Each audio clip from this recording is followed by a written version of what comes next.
Hey guys, today I'm going to teach you how to do the bird whistle with your hands. It should sound like something like this. So yeah, let's get started. So the first thing you want to do is bowl your hands, like put it together like this. Go and crumple it, hold it very tight so no air should escape.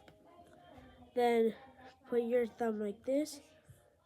Then there's like a little hole. That's where, and then that's where you that's where you put your mouth on the knuckles, and then you just blow. But leave a little air on the bottom so that it can make the whistling sound.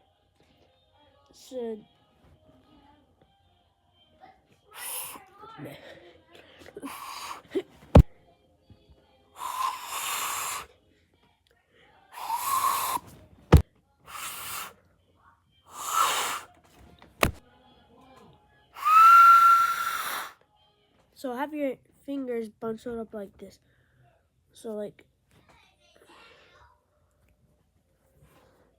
Ow. So yeah, that's it.